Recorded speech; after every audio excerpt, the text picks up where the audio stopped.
अम्मा बाद फ़अऊज़ु बिल्लाहि मिनश्शैतानिर्रजीम बिस्मिल्लाहिर्रहमानिर्रहीम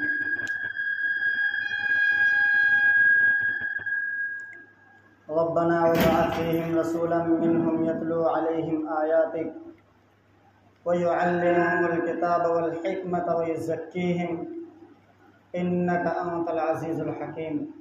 सदक़ल्लाहुल अज़ीम। मोहतरम बुज़ुर्गों, अज़ीज़ साथियों, अल्लाह तबारक व तआला के कलाम मजीद की जो आयत करीमा तिलावत की है, पिछले जुमे में मैंने कहा था कि अल्लाह के रसूल सल्लल्लाहु अलैहि वसल्लम की सीरत बयान करने का जो मौजू चला हुआ है वो इंशाअल्लाह बहुत मुख्तसर अल्फाज में मुकम्मल आपके सामने मौजूद होगा एक दिन। तो मैंने वही आयत पढ़ी कि हज़रत इब्राहीम अलैहिस्सलाम ने जो फरमाया था, रब्बना वबअथ फ़ीहिम रसूलन मिनहुम, कि मेरे अल्लाह, ए मेरे रब, तूने जो इम्तिहानात लिए मैं कामयाब हुआ और तूने जो इम्तिहान मेरे लेने चाहे मैंने जैसा तूने चाहा वैसा कर दिखाया। अल्लाह, तूने ख्वाब के ज़रिए भी इम्तिहान लेना चाहा। लोगों ने तो कहा कि ख्वाब है, कोई बाप अपने बेटे को ज़िबा नहीं क्या करता, ख्वाब है। लेकिन अल्लाह, मैंने तो ख्वाब आपकी तरफ से देखा था इसलिए वो भी कर दिखाया। उससे भी मैंने ये नहीं सोचा कि ख्वाब है, अल्लाह की वही तो नहीं है, क्योंकि कुर्बानी का जो मौका है वो वही नहीं उतरी थी। ख्वाब में अल्लाह तबारक व तआला ने दिखाया था कि इब्राहीम अपनी महबूब करदा चीज़ को हमारे सामने कुर्बान करो। एक दिन दिखाया 100 ऊँट कुर्बान किए, दूसरे दिन देखा 100 ऊँट कुर्बान किए, तीसरे दिन देखा तो इब्राहीम अलैहिस्सलाम समझ गए कि अल्लाह तबारक व तआला जो कुर्बानी मांगते हैं मेरे चहीते बेटे इस्माइल की कुर्बानी मांग रहे हैं। और इब्राहीम अलैहिस्सलाम ने कर दिखाया। कोई बार उनके जहन पर न गुजरा, कोई बोझ उनको महसूस ना हुआ, फौरन अमल कर बैठे। और बेटा भी ऐसा, बेटे से जब राय ली, करना तो वही था जो अल्लाह ने ख्वाब में कहा था, लेकिन बेटे से पूछा कि मैं भी बेटे से मालूम तो करूं कि बेटा क्या कहता है इस बारे में। तो बेटे से कहा, इस्माइल, मैं देखता हूं कि अल्लाह तबारक व तआला ने मुझे हुक्म दिया है तो आपके गले पर छुरी चलाऊं। तो बेटे ने कहा, ए अब्बा जान, आप मुझसे क्या इजाज़त मांगते हैं? आप मुझसे क्यों इजाज़त मांगते हैं? आप मुझसे मेरी राय क्यों तलब करते हैं? आप जो अल्लाह ने हुक्म दिया है कर गुजरिए, मुझे आप सब्र करने वालों में से पाओगे। इसको भी कुरान करीम ने जिक्र किया पारे 23 के अंदर। तो ये ऐसी ऐसी कुर्बानियां आग में डाला इब्राहीम अलैहिस्सलाम को इस दीन की वजह से। एक अल्लाह तबारक व तआला को मानने की इबादत और इस्लाम की शरीयत को फैलाने की वजह से इब्राहीम अलैहिस्सलाम को आग में डाला गया, लेकिन उन पर बार महसूस नहीं हुआ। और वो इब्राहीम अलैहिस्सलाम के जो इम्तिहानात इतने हैं, मैं पहले भी बता चुका, वो इम्तिहानात इसी वजह से हैं कि इस लड़ी से, इस नस्ल से अल्लाह तबारक व तआला को, जो मेरे और आपके नबी हैं, जिसकी वजह से तमाम कायनात को बनाया गया, उस नबी को इस दुनिया में भेजना था। इसलिए इब्राहीम अलैहिस्सलाम को खूब पुख्ता कर लिया, इस्माइल अलैहिस्सलाम का इम्तिहान लिया। हजरत हाजरा, हजरत सारा के बतन से इस्माइल अलैहिस्सलाम हैं, इनका भी खूब इम्तिहान लिया। तमाम नस्लों नस्लों इम्तिहान लेते चले गए। अल्लाह तबारक व तआला को मालूम था कि मैंने बनाए ऐसे हैं, लेकिन दुनिया वालों के इम्तिहान लेकर दिखाया कि देखो मैंने जिस नस्ल से, जिसकी औलाद में आखिरी नबी को भेजना है, उसके बाप दादाओं को ऐसा बनाऊंगा, ऐसे साबित कदम होंगे, मैं जिस चीज़ का हुक्म दे दूँ वो कर गुजरेंगे। तो अल्लाह ने इस्माइल अलैहिस्सलाम की नस्ल से अल्लाह के रसूल सल्लल्लाहु अलैहि वसल्लम का वास्ता चला। हज़रत इस्माइल अलैहिस्सलाम के 2 बेटे, हज़रत इस्माइल अलैहिस्सलाम और दूसरी बीवी से हज़रत इसहाक अलैहिस्सलाम, और दोनों बेटों से नबी चले हैं। इस्माइल अलैहिस्सलाम की औलाद में अल्लाह के रसूल सल्लल्लाहु अलैहि वसल्लम हैं। इसहाक अलैहिस्सलाम की औलाद में याकूब अलैहिस्सलाम, दाऊद अलैहिस्सलाम, यूसुफ अलैहिस्सलाम नबी हैं। तो हमारे नबी सल्लल्लाहु अलैहि वसल्लम जिस खानदान से हैं वो इस्माइल अलैहिस्सलाम की नस्ल है। तो हज़रत इब्राहीम अलैहिस्सलाम ने उस वक्त दुआ फरमाई, रब्बना वबअथ फ़ीहिम रसूला, ए अल्लाह तूने जो इम्तिहानात लिए मेरे तेरे लिए, तूने जो कहा मैं कर गुजरा। तूने कहा बेटे को बियाबान जंगल में छोड़ दो, मैंने बियाबान जंगल में छोड़ दिया, परवाह न की कि मेरे बेटे का क्या होगा, मेरी बीवी का क्या होगा, ये बेटा दूध पीता बेटा है, इसकी कैसे ज़िंदगी गुजरेगी, ये तो पानी के लिए तरसेगा, ये खाने पीने के लिए तरसेगा। क्योंकि जहाँ आज मक्का शहर है वहाँ कोई आबादी क्या, कोई चिड़िया भी नहीं रहा करती थी, इतनी वीरानी पहाड़ी इलाका, शेर चीते जानवरों का इलाका था। तो इस्माइल अलैहिस्सलाम को छोड़ गए और बीबी हाजरा को भी छोड़ गए और कोई परवाह न की, कोई उफ तक न की, कोई जहन में आसार पैदा न हुए कि मैं अपने बेटे को छोड़ रहा हूँ, उसका क्या होगा। अल्लाह तूने हुक्म दिया, मैं कर गुजरा। अल्लाह तूने हुक्म दिया, जब मेरा बेटा 7-8 साल की उम्र को पहुंचा, जब मेरे काम आता और मेरे बुढ़ापे में मेरे काम आता, तूने हुक्म दिया कुर्बान कर दे। मैं कुर्बानी के लिए चल पड़ा, मैंने उफ तक न किया, मैंने सोचा भी नहीं कि मैं बूढ़ा बाप हो चुका हूँ, मेरी उम्र 95 साल के करीब पर है और मैं अपने बेटे को ज़िबा करने जा रहा हूँ। तो बताओ मेरे बुढ़ापे में साथ कौन देगा, मेरा बुढ़ापे का साथी कौन बनेगा। ए अल्लाह तूने हुक्म दिया कि आज तो इस्लाम की दावत दे, मजहब शरीयत की दावत दे। मैंने दावत दी, तेरे इस्लाम की वजह से, तेरे मजहब की वजह से मुझको आग में डाला गया, मैंने उफ तक न की, मेरे जहन में आसार पैदा न हुए। ए मेरे मौला तूने हुक्म दिया कि बैतुल्लाह को तामीर करो, यहाँ कोई नहीं था, अल्लाह मैंने बैतुल्लाह की तामीर की और अल्लाह जब बैतुल्लाह तामीर हो गया तो अब मैं दुआ करता हूँ, रब्बना वबअथ फ़ीहिम रसूला, रब्बना वबअथ फ़ीहिम रसूला। ए रब, ए अल्लाह, ए मेरे अल्लाह, तूने जितनी कुर्बानियाँ ली सब में मैं कामयाब हुआ, मैंने तेरे हुक्म के मुताबिक काम किया, तो अब मैं तुझसे मांगता हूँ। और क्या मांगता हूँ अल्लाह, मैं ऐसी चीज़ मांगता हूँ कि तेरे खजाने में भी एक है, निराली है, दूसरी तेरे खजाने में भी नहीं है। अल्लाह सब कुछ जानते हैं, पूछ मांग। इब्राहिम क्या मांगता है कि अल्लाह मुझे तू वो नबी दे, वो रसूल मेरी औलाद में पैदा कर दे जिसको तू आखिर ज़माना नबी बनाकर भेजेगा, जिसको तू नबियों का सरदार बनाकर भेजेगा, जिसको तू नबियों का हाकिम बनाकर भेजेगा, जिसको तू इमामुल अंबिया बनाकर भेजेगा, जिसको तू इमामुल रसूल बनाकर भेजेगा। अल्लाह मूसा अलैहिस्सलाम कहेंगे कि मुझे रब्बी अरिनी अंजुर इलैक और क़ाल लन तरानी जैसे अल्फाज मूसा अलैहिस्सलाम अपनाएंगे, अल्लाह मुझे अपना दीदार करा दे, अपना दीदार करा दे। लेकिन मूसा अलैहिस्सलाम को दीदार नहीं होगा और उस नबी को अल्लाह तो इतनी आज़मत के साथ बुलाएगा कि फरिश्ते भी, जिब्राइल भी परेशान होंगे। अल्लाह तेरा हबीब सो रहा है तो उठाऊं कैसे, अल्लाह तेरा हबीब तो सो रहा है से उठाऊं कैसे। जिब्राइल अलैहिस्सलाम जब आएंगे ये लश्कर लेकर, उठाएंगे नहीं, अल्लाह से पूछेंगे वापस जाकर अल्लाह कैसे उठाऊं। अल्लाह फरमाएंगे मेरे महबूब की तलियों को बोसा दे। तो जिब्राइल अलैहिस्सलाम ने बोसा दिया और अपने महबूब सल्लल्लाहु अलैहि वसल्लम को उठाया, मेरे और आपके नबी को उठाया।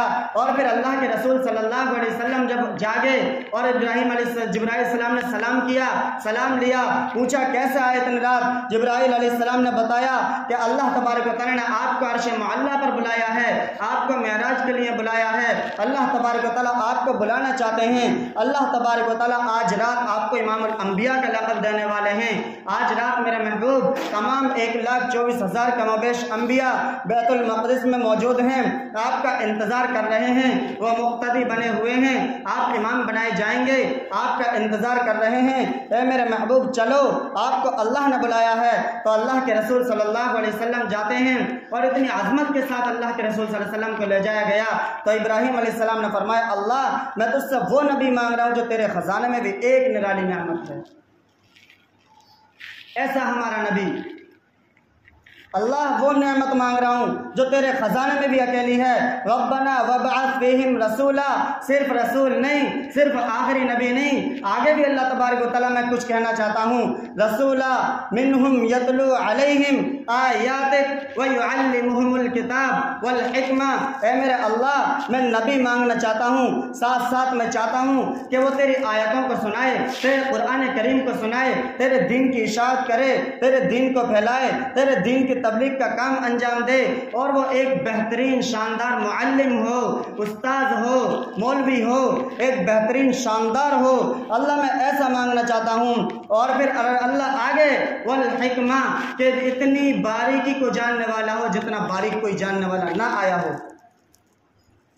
ये इब्राहीम अलैहिस्सलाम ने आने से पहले अपनी दुआओं में अल्फाज इस्तेमाल कर लिए। हमारे नबी सल्लल्लाहु अलैहि वसल्लम अभी आए नहीं हैं, अभी हज़ारों साल बीच में बाकी हैं, अभी नहीं आए, अभी सैकड़ों साल बीच में वक्फा है, लेकिन दुआ में ये अल्फाज इस्तेमाल कर लिए गए, अल्लाह ऐसा नबी ऐसा रसूल मेरी औलाद में पैदा कर दे। अल्लाह ने फरमाया ठीक है, मैं भी कबूल करता हूँ, और क्यों ना कबूल हो, और मेरे भाइयों नेमत अल्लाह क्यों ना दे। देखो जब मांगने वाला इब्राहीम खलीलुल्लाह हो, आमीन कहने वाला इस्माइल ज़बीहुल्लाह हो, जिस जगह में दुआ की जाए वो बैतुल्लाह हो और देने वाला खुद अल्लाह हो, तो क्यों ना ऐसी चीज़ नवाजी जावे। तो ऐसे जब बड़ी बड़ी हस्तियां मांगने वाली और खुद रब्बे कायनात देने वाला हो, तो फिर रसूलुल्लाह ही गोदी में आया करता है। अल्लाह तबारक व तआला ने इब्राहीम अलैहिस्सलाम की दुआ कबूल फरमाई और हज़रत इस्माइल अलैहिस्सलाम की नस्ल से हमारे हबीब सल्लल्लाहु अलैहि वसल्लम को अल्लाह ने इस दुनिया में भेजा है।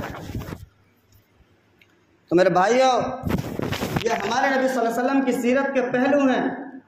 अब अल्लाह के रसूल सल्लल्लाहु अलैहि वसल्लम को बहुत मुख्तसर छोड़ते हुए कि अल्लाह के रसूल सल्लल्लाहु अलैहि वसल्लम के परदादा हाशिम, यह हाशिम इनका नाम नहीं है, हाशिम कहते हैं अरबी में उसको जो शोरबे में डुबो कर रोटी खाए।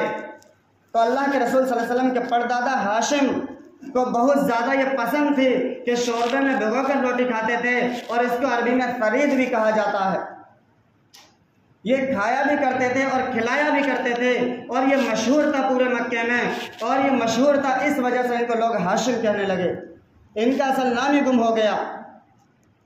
इसी तरह इनके बेटे जिनकी नस्ल में अल्लाह तबारक व तआला ने हज़रत अब्दुल मुत्तलिब को पैदा फरमाया, ये इनके बेटे जो हज़रत हाशिम की जो शादी हुई वो मदीना शरीफ से हुई है, और जिस औरत से हुई उनका नाम फातिमा है।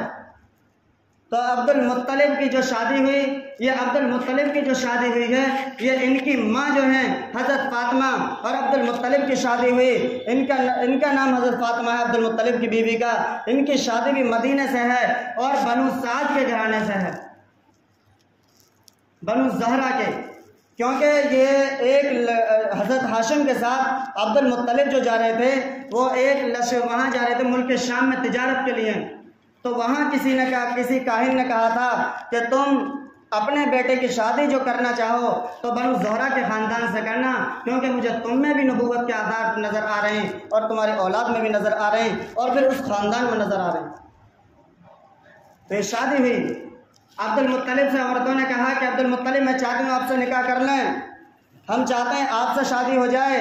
फरमाया मैं नहीं करने, मैं खुद नहीं करता, मेरे माँ बाप इसको जानते हैं, वो खुद करेंगे। यह इम्तिहान इनका हुआ। और अब्दुल मुत्तलिब ने फिर कहने लगे कि अगर शादी नहीं करते तो ऐसा करो, मुझे अपने पास बुला लो, मैं आपसे मिलना चाहती हूँ। फरमाया मैं ऐसा भी कोई काम नहीं कर सकता जिससे मेरे ख़ानदान पर दाग आ जाए। हज़रत अब्दुल मुत्तलिब के बाद इनके बेटे, ये अब्दुल मुत्तलिब के थोड़ा सा बता दूं कि हज़रत अब्दुल मुत्तलिब ये मदीने में रहा करते थे। हज़रत हाशिम का जो इंतकाल हुआ तो हज़रत अब्दुल मुत्तलिब ये मदीने में अपनी माँ के साथ रहने लगे, और इनकी माँ, इनके वालिद साहब का इंतकाल हो गया तो अपनी माँ के साथ रहने लगे।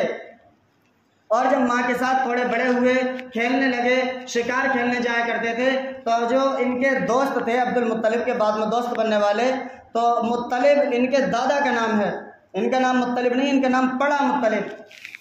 तो ये मुत्तलिब जो नाम था, उनसे उनके दोस्त ने आकर कहा कि तुम अपने भतीजे की खबरगिरी नहीं कर सकते, तुम कैसे चाचा हो उनके, तुम उनकी खबरगिरी करो, उनका ज़रा ध्यान तो रखो, आपका बेटा वहाँ वीरान से घूमता है।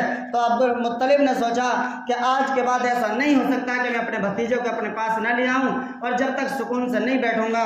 तो ये मुत्तलिब गए और उनसे कहा जाकर मदीने में, इनकी वालिदा से, वालिदा ने इनकार किया, इन्होंने बहुत ज़िद की। तो रिश्तेदारों ने और वालिदा ने आपस में मशवरा किया कि ये बड़े लोग हैं, छोटे लोग नहीं हैं, इनके यहाँ पढ़ाई का ज़्यादा ध्यान रखा जाएगा, बच्चा भी अच्छा बनेगा, तो चलो मुत्तलिब को इनके यहाँ भेज दो। और इनका नाम शेबा था, और शेबा नाम असल में इनके पैदाइशी बाल कुछ सफ़ेद थे, और जिसके बाल सफ़ेद हों उसे शेबा कहा जाता है, वो बूढ़ा हो जवान हो। तो इनके शुरू से ही नाम शेबा पड़ गया। तो जब मुत्तलिब इनको लेकर आए मक्के शरीफ में, तो ऊँटनी पर सवार थे। लोगों ने देखा तो लोग तो नहीं जानते थे इनका भतीजा है, तमाम लोग तो नहीं जानते थे, कोई एकाध जानता हो। तो लोगों ने कहा कि ये अब्दुल मुत्तलिब आ रहा है, मतलब अब्दुल के माने गुलाम, के मुत्तलिब का गुलाम आ रहा है। तो इनका नाम शेबा गुम हो गया और अब्दुल मुत्तलिब रख दिया गया, और अब्दुल मुत्तलिब से लोग जानने लगे। तो इनकी नस्ल में अब इनको लोगों ने देखा कि ये बड़े लोग हैं, लीडरशिप वाला काम कर सकते हैं, ये सियासतदान वाला काम कर सकते हैं, ये हमें अकल और हुनर के साथ बहुत समझदार लगते हैं, बहुत हिकमत वाले लगते हैं। तो लोगों ने इन्हें काबे की चाबियां पकड़ा दी और काबे की तवल्लियत का इन्हें हुक्म दे दिया, इन्हें काबे का मुतवल्ली बना दिया कि अब तुम्हारे हाल में है और तुम्हारे कब्जे में है काबे का, इसका ध्यान तुम्हें रखना है। तो इन्होंने ध्यान रखा, इन्होंने देखा कि मेरे दादा हज़रत इस्माइल अलैहिस्सलाम, मतलब सगे दादा नहीं, नस्लों में दादा जो थे, कि मेरे दादा जान हज़रत इस्माइल अलैहिस्सलाम की एड़ी से जो पानी यहाँ निकला था आबे ज़मज़म, उसे लोग बंद कर गए थे।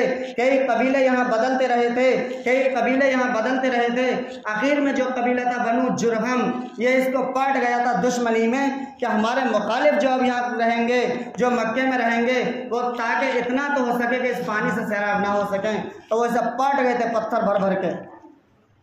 तो इन्होंने अब्दुल मुत्तलिब ने कहा कि मैं इस कुएं को खोदूंगा, इससे पानी निकालूंगा। तो इन्होंने इसकी कोशिश की, कोशिश करते, कभी कहीं खोदते कभी कहीं खोदते, पक्का मालूम नहीं था निशान कहाँ है, कोई निशान बाकी न रहा था। तो कोशिश करते रहे। एक बेटा उस वक्त हारिस था, लोगों से कहा कि आप मेरी खिदमत करें, मेरे साथ दें, मेरी मदद करें, ताकि हम पानी निकाल दें, हमारे आने वाली नस्ल पानी पी के हमें सवाब ही मिलेगा, गुनाह नहीं मिलने का। कोई दुआ न दे तो बद्दुआ नहीं देगा। लेकिन लोगों ने साथ ना दिया, उल्टा मजाक बनाया कि मुख्तलिफ जगह निशान पता कोई नहीं, तो उसे खोदेगा क्या, पूरा मक्के में समंदर बनाएगा।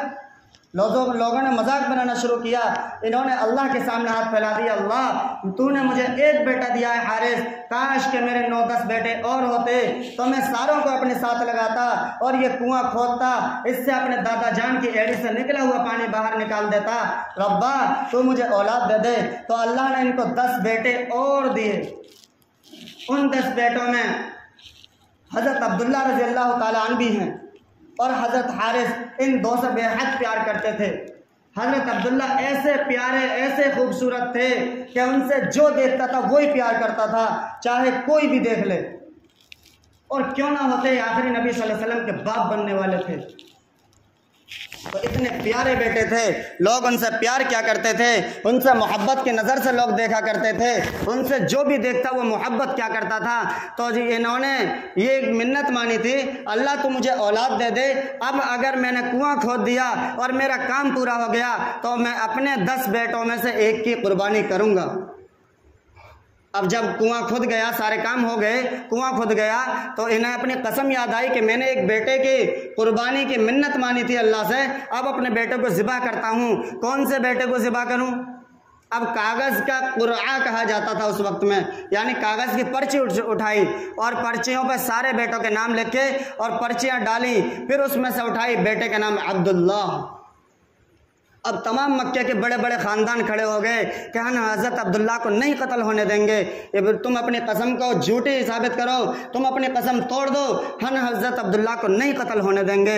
और ये मक्के के लोग नहीं थे, ये अल्लाह भेजने वाला था, अल्लाह को हिफाजत करनी थी। वरना अल्लाह ने इस्माइल अलैहिस्सलाम की भी कुर्बानी मांगी थी, उसी नस्ल से अल्लाह के रसूल सल्लल्लाहु अलैहि वसल्लम हैं। ये अल्लाह ने शुरू से ध्यान रखा था इसका, और उसी नस्ल से हैं। हज़रत इब्राहिम को आग में डाला गया, ऐसी आग के ऊपर से उड़ने वाला परिंदा भी जलकर राख होकर नीचे गिर जाए, लेकिन इब्राहिम अलैहिस्सलाम का एक रोंगटा न जला। ऐसी आग में अल्लाह तबारक व तआला ने डाला, लेकिन नस्ल दर नस्ल ऐसे वाक़यात आते रहे, फिर भी अल्लाह तबारक व तआला जो चाहता है वो कर दिखाता है। अल्लाह जो चाहता है वो करता है, और जो चाहता है वो करता है, जो चाहेगा वो करेगा। दुनिया में कोई ताकत नहीं है जो उसके हुक्म को रोक सके और टाल सके। तो अल्लाह ने ऐसी नस्लों में परवरिश फरमाई। वक्त बहुत ज़्यादा हो रहा है, इससे आगे इंशाअल्लाह अगले जुमे में है। लेकिन असल मतलब यही है कि मैं आपको ये बतला दूंगा कि ये दहशतगर्द लोग जो हमारे नबी सल्लल्लाहु अलैहि वसल्लम को निशाना बना रहे हैं, आप अपने जहन में पूरी सीरत को बचा लेना और रचा लेना कि हमारे नबी सल्लल्लाहु अलैहि वसल्लम ऐसे नहीं थे जो तुम कहते हो कि अल्लाह के रसूल सल्लल्लाहु अलैहि वसल्लम ने जंग का मैदान सजाया था। ऐसा नहीं है। अल्लाह के रसूल सल्लल्लाहु अलैहि वसल्लम ने मजहब इस्लाम तलवार के जोर पर नहीं फैलाया है। अल्लाह के रसूल सल्लल्लाहु अलैहि वसल्लम ने मोहब्बत प्यार दिया है। अल्लाह के रसूल सल्लल्लाहु अलैहि वसल्लम ने अमन और आशिकी का सबक सिखाया है। ये तारीख तो हिटलर की है कि बच्चों को ज़िबह कर दिया जाए। ये तारीख तो फिरौन की है कि मूसा अलैहिस्सलाम दुनिया में ना आए, इस वजह से 90,000 बच्चों का कत्ल करा दिया जाए। ये तारीख तो नमरूद की है कि इब्राहिम अलैहिस्सलाम इस दुनिया में ना आए, तकरीबन 99,000 बच्चों का कत्ल करा दिया जाए।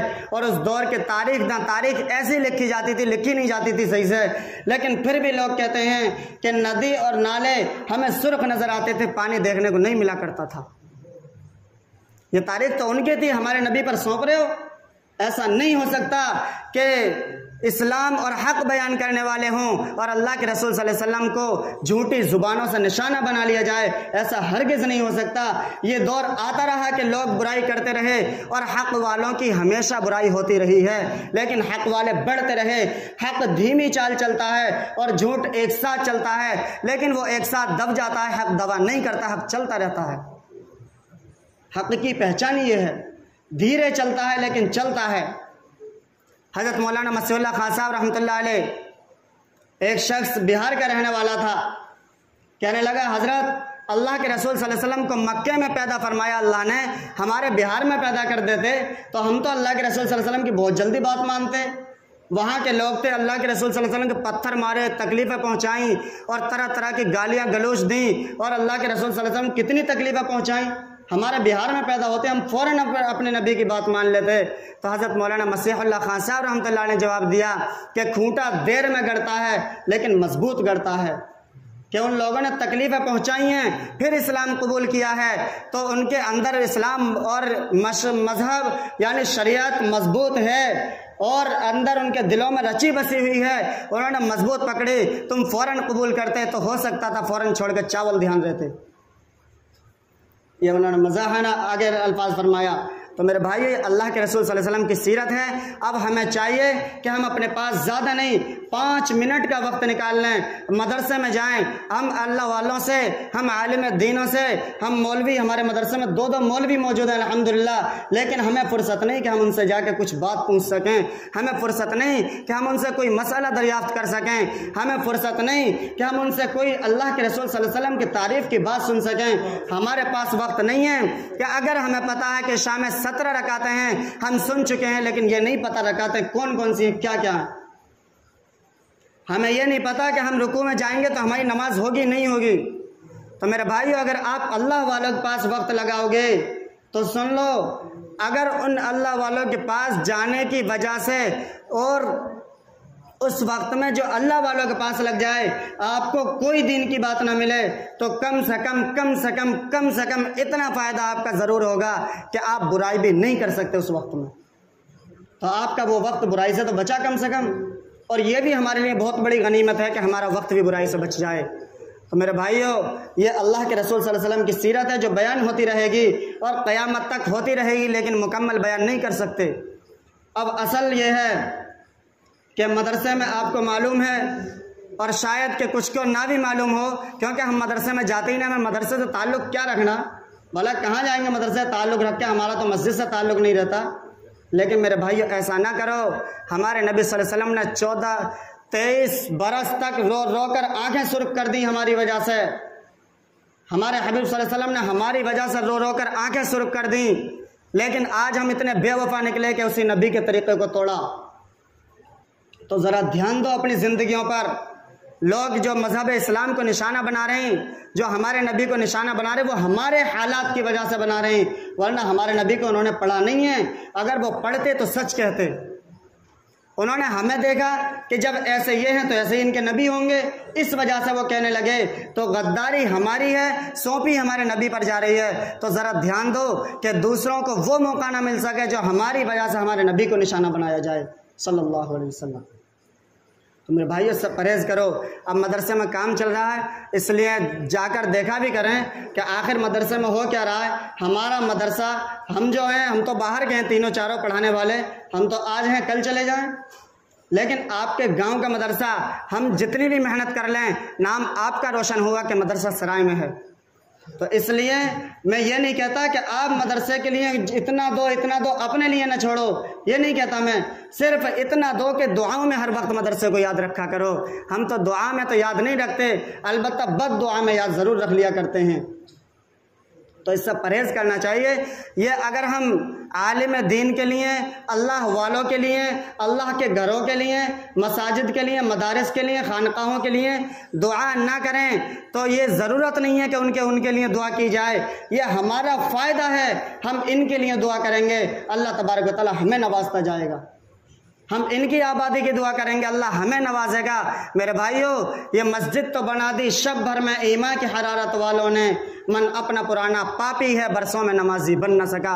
तो ऐसी मस्जिद भी कोई फ़ायदा नहीं रखती। वो मस्जिद भी हमें बद्दुआएं दे रही होती है कि हमने मस्जिद तो बड़ी आलिशान बना दी। और अल्लाह के रसूल सल्लल्लाहु अलैहि वसल्लम के आखिर में एक हदीस आपको सुना दूं। फरमाया प्यारे हबीब सल्लल्लाहु अलैहि वसल्लम ने कि एक वक्त आएगा कि लोग अपनी मस्जिदों को ऐसे बनाएंगे कि कहा करेंगे कि हमारी जैसी मस्जिद पूरे इलाके में नहीं है, पूरे शहर में नहीं है, पूरी दुनिया में नहीं है। यानी उसे सजाया बसाया करेंगे, उसे सजाया करेंगे, उसमें फूल पत्ती लगाया करेंगे, लेकिन वो मस्जिद उनको बद्दुआएं दे रही होगी इसलिए कि नमाज के लिए नहीं आया करेंगे। तो कच्ची थी मस्जिदें तो पक्के थे नमाजी, आज पक्की हैं मस्जिदें तो कच्चे हैं नमाजी। हमारी मस्जिदें भी पक्की हैं और दुआ फरमाए अल्लाह हमें भी पक्का नमाजी बना दे। आमीन सुम्मा आमीन। अल्लाह ताला हमें नेक बातों पर और जो कहा सुना गया इस पर अमल की तौफीक अता फरमाए और प्यारे हबीब सल्लल्लाहु अलैहि वसल्लम की सीरत को समझकर सुनकर अल्लाह तबारक व तआला हमारे दिलों में जो गलत ख़यालात आते हैं उसको इस बयान की बरकत से अल्लाह दूर फरमाए। इन नेक सीरत, क्योंकि मैं बयान करने वाला नहीं हूँ, मैं तो बहुत मुख्तसर सा तालिब इल्म हूँ, लेकिन जिन अल्फाज को मैं बोल रहा हूँ, जिस ज़ात को मैं आपको बताना चाह रहा हूँ कि वो ज़ात कौन है, वो ज़ात बड़ी आलिशान है। अल्लाह उस ज़ात के सदक़े तुफ़ैल यानी प्यारे हबीब सल्लल्लाहु अलैहि वसल्लम के सदक़े तुफ़ैल हमारे गुनाहों को माफ़ फरमाए और हमें हर नेक बात पर अमल की तौफ़ीक़ अता फरमाए। व आखिर दावाना अनिल हम्दुलिल्लाह।